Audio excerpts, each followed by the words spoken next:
የወረቀት ገንዘብ ታሪካዊ አመጣጡና አሰራሩ የሰው ልጅ ከጥንት ጀምሮ ኑሮውን የተሻለ ምቹና ቀላል የሚያደርጉ በርካታ አዳዲስ አሰራሮችን፣ ምርትና አገልግሎቶችን ሲፈለስፍ ሲሞክርና ጥቅም ላይ ሲያውል እዚህ ደርሷል። ይህ ሂደት ወደፊትም ይቀጥላል። ፈጠራዎች ሲመጡ የሚያልፉት የተለያዩ ሂደቶች አላቸው። ከትንሽ ይጀምሩና ጠቃሚና አስፈላጊ ከሆኑ በተጠቃሚው እየተፈተሹ እያደጉና እየተስፋፉ ይሄዳሉ። ጎጂ ከሆኑ ደግሞ በጥቂቶች ኪሳራ ይቆማሉ። ሆኖም አንዳንድ መንግስታት ይህን ጤናማ ሂደት በማስተጓጎል ያለ ህዝብ ፍቃድ፣ ይሁንታና ስምምነት በግድ ለመጫን ይሞክራሉ። ይህ ደግሞ ውጤቱ አሉታዊ ከመሆኑ ባሻገር የሚያደርሰው ጉዳት መጠነ ሰፊ ነው። የሰው ልጅ መጀመሪያ ግብይት የሚለዋወጠው ዕቃን በዕቃ ነበር። ይህም ዳይሬክት ኤክስቼንጅ ወይም የቀጥታ ልውውጥ ይባላል። ከዚያም ሸቀጦች እየበዙና ልውውጡ እየተወሳሰበ ሲሄድ ኢንዳይሬክት ኤክስቼንጅ ጀመረ። በዚህም ምክንያት በርካታ ነገሮችን እንደ ልውውጥ አማካኝ ኤክስቼንጅ ሚዲየም ሲጠቀም ከኖረ በኋላ ዛሬ የምንጠቀምበትን የወረቀት ገንዘብ ፊያት መኒ ፈለሰፈ። ገንዘብ ልውውጥን ፈጣን፣ ቀልጣፋና አስተማማኝ ለማድረግ የሚሆን መሳሪያ ነው። አሁን ደግሞ የኤሌክትሮኒክስ ግብይት ተፈለሰፈ። በሀገራችንም ቴሌብር በቅርብ ዓመታት የተጀመረውን እንደ አብነት ማንሳት እንችላለን። ዛሬ ላይ በገንዘብ አማካኝነት የሚደረገው ግብይት ቀጥተኛ ያልሆነ ልውውጥ ኢንዳይሬክት ኤክስቼንጅ ሲባል፣ ቀደም ብሎ ያለ ገንዘብ ይደረግ የነበረው ግብይት ደግሞ ቀጥተኛ ልውውጥ ዳይሬክት ኤክስቼንጅ ይባላል። ስለ ገንዘብ ለመገንዘብ በቅድሚያ የቀጥታ ግብይት ተራ ቢመስልም መሰረታዊ ስለሆነ ባጭሩ እንመልከተው። ለምሳሌ አንድ መጥረቢያ የሚሰራ ሌላ ደግሞ ጫማ የሚሰራና በግ የሚያረባ ሰዎች አሉ እንበል። ባለመጥረቢያው መጥረቢያውን በጫማ መለወጥ ቢፈልግ ገበያ ወጥቶ የሚፈልገው ሰው ጫማ የሚሸጥ ብቻ ሳይሆን በምትኩ መጥረቢያ የሚፈልግ መሆን አለበት። ባለ በጉም መጥረቢያ ቢፈልግ ገበያ ወጥቶ የሚፈልገው መጥረቢያ የሚሸጥ ብቻ ሳይሆን በግ የሚገዛ መሆን አለበት። እንዲህ እያለ ግብይቱ ቢጀምርም የሸቀጡ ብዛት ሲጨምር ደግሞ ዕቃን በዕቃ በመለወጥ የሚደረገው ጥንታዊ ግብይት ከባድና ውስብስብ እየሆነ ይሄዳል። በጊዜ ሂደት ግን ሰዎች ይህን ችግር ለመቅረፍ በቀላሉና ቶሎ የማይሸጥ ወይም በኢኮኖሚክስ አነጋገር ሌስ ሊኪውድ የሆነ ዕቃ ሲኖራቸው በቀላሉ የሚሸጥ ወይም ሞር ሊኪውድ በሆነ ዕቃ ለውጦ በማስቀመጥ ዕቃውን እንደ ግብይት አማካኝ መጠቀም ጀመሩ። እንግዲህ በዚህ መልኩ የተመረጡ ሸቀጦች የልውውጥ አማካኝ በመሆን የሰው ልጅ የዕቃ ገንዘብ ኮሞዲቲ መኒ ፈለሰፈ። በዚህ ከባርተር ወደ ሞኔታሪ ኢኮኖሚ ተሸጋገረ። የአውስትራሊያን ስኩል ኦፍ ኢኮኖሚክስ መስራቹ ካርል መንገር ኦን ዘ ኦሪጂን ኦፍ መኒ በ1982 በሚለው መጽሐፉ ላይ የመኒ ቀዳሚ ዴፊኔሽን ዩኒቨርሳሊ አክሴፕትድ ሚዲየም ኦፍ ኤክስቼንጅ ነበር ማለቱ ለዚህ ነው። እንደ ገንዘብ ሲያገለግሉ ከነበሩ ሸቀጦች መካከል አሞሌ ጨው፣ ጥራጥሬ፣ ትንባሆ እንዲሁም እንደ ብርና ወርቅ ከብዙ በጥቂቱ ናቸው።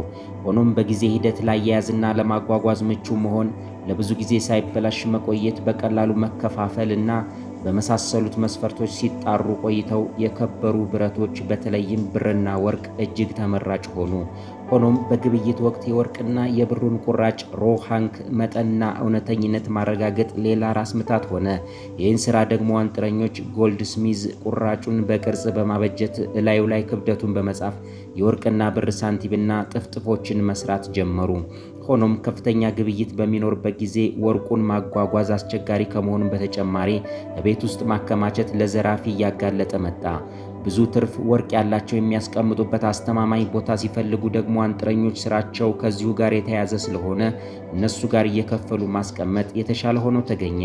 ባለ ወርቁ ወርቁን አንጥረኛው ጋር ሲያስቀምጥ ደግሞ አንጥረኛው እኔ ጋር ይሄን ያህል ወርቅ አለው፣ ደረሰኙን ይዞ ለሚመጣ ማንኛውም ሰው ወርቁን እሰጣለሁ የሚል ደረሰኝ ዲፖዚት ሪሴፕት ይሰጠዋል።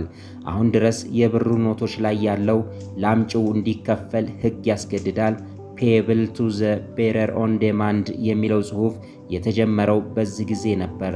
ወረቀቱን የያዙ ሰዎች ደግሞ መግዛት የሚፈልጉትን ነገር ሲኖር ለሶስተኛ አካል በማስተላለፍ በወረቀቱ መገበያየት ጀመሩ። ሻጩም ወርቅ ሲፈልግ ወደ አንጥረኛው በመሄድ ደረሰኙን በወርቅ ይቀይረዋል። እንግዲህ አንጥረኛው አንደኛውን የባንክ አገልግሎት ማለትም ሴፍ ኪፒንግ ሰርቪስ በመስጠት ዘመናዊውን ባንክ፣ ደረሰኙ ደግሞ አሁን ያለውን የብር ኖት ባንክ ኖት ለዓለም አስተዋወቁ። አንጥረኞቹ ቀስ በቀስ የወርቅ ክምችታቸው ሲጨምርና ደረሰኛቸው ሰፊ ተቀባይነት እያገኘ መሄዱን ሲያዩ ለባለ ወርቁ የጻፉት ደረሰኝ እንዳለ ሆኖ ወርቁን በወለድ ለሌላ ሰው ማበደር ጀመሩ። ይሄም ክሬዲት ኢንተርሚዲያርስ በመሆን አበዳሪና ተበዳሪን የማገናኘት ሁለተኛውን የባንክ ስራ ከመጀመራቸው ባሻገር ካላቸው ወርቅ በላይ የሆነ ኖት በመጻፍ ፍራክሽናል ሪዘርቭ ባንኪንግ የሚባለውን አሰራር አስተዋወቁ። ያለ የትኛውም መንግስት እቅድ፣ ክትትልና ድጋፍ በግለሰቦች የፍቃድ እንቅስቃሴ ስፖንታኒየስሊ ተወልዶ አድጎ የጎለመሰው ወርቅን ማዕከል ያደረገው ስርዓት ግን ቀስ በቀስ መንግስት መዳፍ ላይ መውደቅ ጀመረ።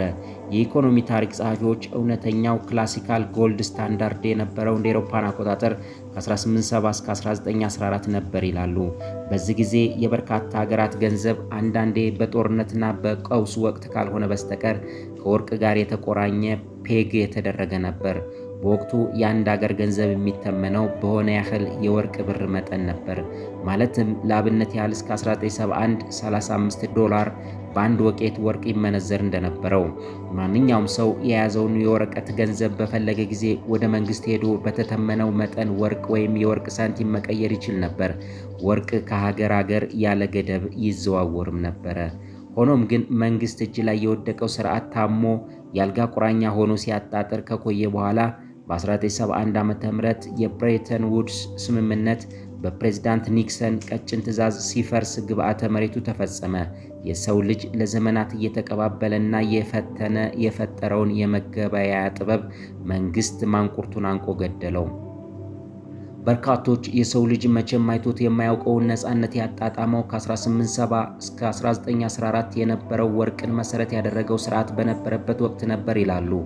ለምሳሌ የኢኮኖሚክ ታሪክ ጸሐፊው ካርል ዊንጋንድ በቁጭት ዘ ዲኬድስ ፕሪሲዲንግ ዘ ፈርስት ወርልድ ዋር ዌር ካራክተራይዝድ ባይ ኤ ዲግሪ ኦፍ ኢኮኖሚክ ኤንድ ፐርሰናል ፍሪደም ሬርሊ if ever experienced in the history of mankind, an essential part of this system was the gold standard ይላል። አሁን ላይ ያለው የሁሉም ሀገር ገንዘብ ከምንም አይነት ሸቀጥ ጋር ያልተቆራኘ፣ ዋጋው በባለስልጣናት ፍላጎትና ይሁንታ የሚተመን፣ ገዢዎች እንደፈለጉ እያተሙ የእኛን ላብ የሚመጡበት ዋነኛ የምዝበራና የጭቆና መሳሪያ ሆኗል። ክቡራትና ክቡራን፣ ለመሆኑ የወረቀት ገንዘብ አሰራሩ እንዴት ነው? ለማሳያ ያህል የአሜሪካን ዶላር እና የአውሮፓ ዩሮ የወረቀት ገንዘቦች የአሰራር ሂደታቸው ምን እንደሚመስል በጥቂቱ እንመለከታለን። ዝነኛው የአሜሪካ ዶላር ገንዘብ ማተሚያ ፋብሪካ ውስጥ እንዴት ይታተማል? ገንዘብ ማተብ ከወረቀት ይጀምራል። ነገር ግን እንደ ተራ ወረቀት ከእንጨት ቅርፊት ልጥ አይደለም። የአሜሪካ ገንዘብ ወይም ዶላር የሚታተመው ከ75% ጥጥና 25% ደግሞ ከተልባ ልዩ ቅይጥ ነው። የተልባና የጥጥ የውስጠኛው ለስላሳ ክፍልም ልዩ ወረቀት ወደሚያመርተው ማሽን ይገባል። ከዛም ትልቅና የተያዘ ወይም ቅጥልጥል የወረቀት ሉክ ይሰራል። እነዚህ ልዩ ሉኮች ገንዘብ ለማተም በልዩ ዲዛይን የተሰሩ ሲሆን በውስጡ የገንዘቡ ሚስጥራዊ የሆኑ ነገሮች ተካተውበታል። በእነዚህ ወረቀቶች ላይ የተሰሩ ጥቃቅን ቀይና ሰማያዊ ክሮች በሁሉም ክፍል ላይ በዘፈቀደ የተቀመጡ ሲሆን በባዶ አይንም የሚታዩ ናቸው። እንዲሁም የገንዘቡ ሚስጥራዊ ነገር ደግሞ ቁልፍም ናቸው። የቤንጃሚን ፍራንክሊን ምስልም የሚካተተው ገንዘቡ በሚመረትበት ጊዜ ነው እንጂ ከተመረተ በኋላ ከላይ የሚታተም አይደለም። ይህም ምስል በብርሃን ላይ በሁለቱም ጎን በኩል ይታያል። 3D ሚስጥራዊ ሪባን የሚሰሩትም በሚፈበረክበት ጊዜ ሲሆን በቤንጃሚን ፍራንክሊን ምስል ቀኝ በኩል በቋሚ ወይም ከላይ ወደ ታች ይቀመጣሉ። የደወልና የመቶ ኖት ቁጥር ምስልም ገንዘቡ ጋደም በሚል ጊዜ አብሮ ይንቀሳቀሳል። አዲስ የሚሰሩ የወረቀት ልኮችን በጥንቃቄ እንዲደርቁ ይደረጋሉ። የጥራት ጉድለት እንዳይኖር በደንብ ይፈተሻሉ። የጥራቱን ደረጃ በደንብ ያሟሉት ብቻ ወደ ቀጣዩ ስራ ይገባሉ። ዲዛይኑ በሚሰራበት ወቅት ሚስጥራዊ ነገሮች እጅግ ጠቃሚ ሲሆኑ፣ ሰዓሊዎች ደግሞ በጥንቃቄ ከልዩ ችሎታ ጋር ሚስጥራዊ ስዕሎችን ይቀርጻሉ። ምስሉ ገንዘቡ ላይ ከተጠቃለለ በኋላ ኦሪጂናሉን ተመሳስሎ ከተሰራው ጋር በቀላሉ ለመለየት እንዲያስችል ይረዳል። ዲዛይኑ ካለቀም በኋላ ከፍተኛ ችሎታ ያላቸው ቀራጺያን በከፍተኛ ጥንቃቄ ከሁለት የገንዘቡ ገጽታ እይታ ወደ 3 የገጽታ እይታ ማለትም ከ2D ወደ 3D እይታ በብረት ማቅለሚያዎች በመቅረጽ ይቀይራሉ። እነዚህ የብረት ማቅለሚያዎች ገንዘቡ ለማተም እንደ ዋና የንድፍ መስሪያ ሆነው ያገለግላሉ። እነዚህ ዋና ማቅለሚያዎች በተራቀቀ ዲዛይን የተቀረጹ ሲሆን ብዙ ቋሮችን ለመስራት ይጠቅማሉ። እነዚህ ቋሮች በጠፍጣፋ ብረት ላይ ኮፒ የተደረጉ የዋናው ማቅለሚያ ኮፒ ሲሆኑ ትክክለኛ የማተሚያ ጠፍጣፋ ብረት ለመስራት ያገለግላሉ። የተሰሩትም ከዋናው ማቅለሚያ አንጻር ሲታይ ቀለልና ለስለስ ካለ ብረት ነው። ይህም ኦሪጂናሉ መቅረጫ ሳያስፈልግ በአንድ ጊዜ ብዙ ገንዘብ እንዲያመርት ያደርጋል። ጠፍጣፋ ዝርግ ማተሚያ ብረቱ ተከታታይ የፍጻሜ ሂደቶችን ማለትም ማለስለሻና ማጠንከሪያ ሂደቶችን የሚያልፍ ሲሆን ይህም ገንዘቡ በሚታተም ጊዜ በከፍተኛ ፍጥነት የሚከሰትን ጫና ለመቋቋም ይረዳል። ይህ የመቅረጫና ማተሚያ ቢሮ ለብዙ በትዕዛዙ ለሚመረቱ ህትመቶች የሚጠቅሙ ሲሆን ከፍተኛ ግፊት በማተሚያ ዝርግ ብረቱ ላይ በመጠቀም የማተሚያውን ቅርጾች በቀለም ወደ ወረቀቱ ያስተላልፋል። ማተሚያው ዝርግ ብረት ልዩና ረጅም ጊዜ በሚቆዩ ቀለም የቀለመ ሲሆን ለዓመታት እንዲቆይ ተደርጎ የተዘጋጀ ነው። ከፍተኛ ፍጥነት ያለው የቁጥር መስጫ ማሽን በመጠቀም ሁሉም ገንዘቦች በልዩ የመለያ ቁጥሮች የተመደቡ ናቸው። እነዚህ ቁጥሮች ገንዘቡን ለማሰራጨትና ተነሳስሎ ከተሰራ ፌክ ገንዘብ ለመለየትም ይጠቅማሉ። የፌዴራል የንብረትነት ማህተምና የተመረተበት ዓመት ገንዘቡ ላይ የሚታተም ሲሆን ነገር ግን የሚታተመው ለብቻው ባለ የማተሚያ ሂደት ነው። እናም ሌላ መለያንና ሚስጥራዊነቱን እንዲጨምር ያግዛል። ህትመቱ ከተጠናቀቀም በኋላ ብዙ ኖቶችን የያዘው ትልቁ የገንዘብ ሉክ ከፍተኛ ፍጥነት ባለው መቁረጫ ማሽን ወደ እያንዳንዱ የገንዘብ ኖቶች ይቆራረጣሉ። ማሽኑም በትክክል ይቆርጣል፣ ድካምንም ይቀንሳል። በማተሚያ ሂደት ውስጥ ችግር ወይም ብልሽት ካለ አገላብጦ የሚፈትሽ የራሱ መፈተሻ ሲስተም አለው። ይህ ሲስተም ካሜራና ሌሎች መለያዎች ያሉ ሲሆን ከመደበኛው ደረጃ በጣም ቀላል ትንሽ የተባለን ችግር ይለያል። በተጨማሪም በደንብ የሰለጠኑ ባለሙያዎች ከሲስተሙ ያመለጡ ግድፈቶች ካሉ በማየት የሚፈትሹ ይሆናል። ይህ ጥብቅ ጥንቃቄ ያስፈለገውም ከፍተኛ ጥራት ያለው ገንዘብ እንዲኖር ለማድረግ ገንዘቦቹም መቶ በማድረግ ይታሰሩና ይታሸጋሉ።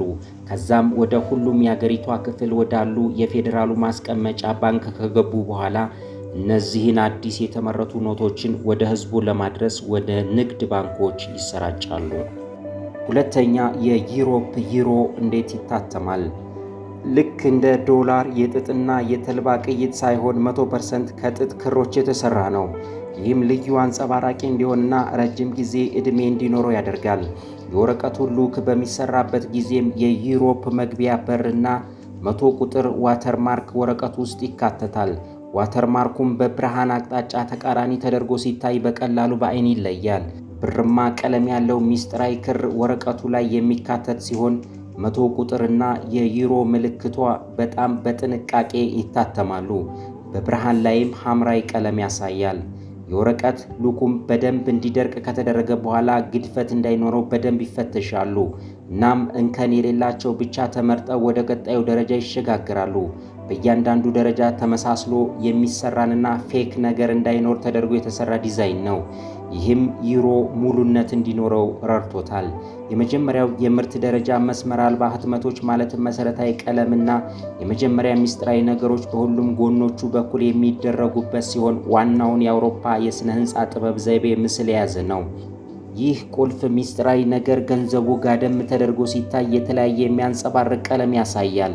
የተቀረጸ ምስል ገንዘቡ ላይ የሚታተም ሲሆን በመዳሰስም መለየት ይቻላል። በግሪኮች አፈ ታሪክ ያለውን የአውሮፓ ምስል እንዲሁም 100 ቁጥርና ሌሎች ቁልፍ የገንዘቡ ነገሮች በኢንታንጊሎ ማተሚያ ዘዴ መታተማቸው ገንዘቡ ልዩ ገጽታ እንዲኖረው አድርጎታል። እጅግ የተለየ ማተሚያ መሳሪያ ኢንክጄት ቴክኖሎጂ የሚጠቀም ሲሆን በአስደናቂ ፍጥነትና ጥራት ልዩ የመለያ ቁጥሮችን በእያንዳንዱ የገንዘብ ኖት ላይ ያትማል። መለያ ቁጥሩን ፊደላትና ቁጥሮችን አጣምሮ በአንድ ላይ የያዘ ሲሆን ሲታዩም ብዙ ገጽታ በመፍጠር ልዩ መለያ እንዲኖረው አስችሎታል። ይህም ኖቱ በዋናነት ተመሳስሎ የተሰራ ፎርጅድን ለመለየት ይጠቅማል። ቁጥር መስጫው ማሽን ቁጥሮችን በተራ የሚያትም ሲሆን ሁሉም ኖቶች የተለያየ መለያ ቁጥር እንዲኖራቸው ያደርጋል። የታተመውም የገንዘብ ኖት በራሱ በማሽኑም በሰው ኃይልም ጥብቅ ፍተሻ ይደረግበታል። ይህ ውስብስብ ማሽን የተዛቡና ደረጃ የማያሟሉትን በደንብ ይመነጥራል። የሰለጠኑ ባለሙያዎችም ገንዘቡን በማየት እንከን እንዳይኖረው አድርገው ይፈትሻሉ። የአውሮፓ ማዕከላዊ ባንክም ሁሉም የባንክ ገንዘቦች ሙሉእነትና ተመሳሳይነት እንዲኖረው ጥብቅ የጥራት ቁጥጥር ያደርጋል። በጥንት ዘመን ለአንገት መቅያ ቅጣት የሚጠቀሙበት የሚመስል ጨረር የተገጠመለት ትልቅ ግሎቲን ወጥ ሆኖ በሰፊ ወረቀት የተያያዘ የገንዘቡን ሉክ በመቆራረጥ ወደ እያንዳንዱ ኖት ይቀይረዋል። ይህም በልክና በንጽህና እንዲቆርጥ የሚያደርግና ብክነትን አስወግዶ በብቃትና በቅልጥፍና የሚከውን ዘመኑ ያፈራው ማሽን ነው። ወደ እያንዳንዱ ኖት ከተቆራረጠ በኋላ ተሰብስቦ ይቀመጣል። ከዚያም እያንዳንዱ የገንዘብ እስራት ውስጥ የመጠንና የቁጥር ልዩነት እንዳይኖር ማሽኑ በራሱ ይቆጣጠራል።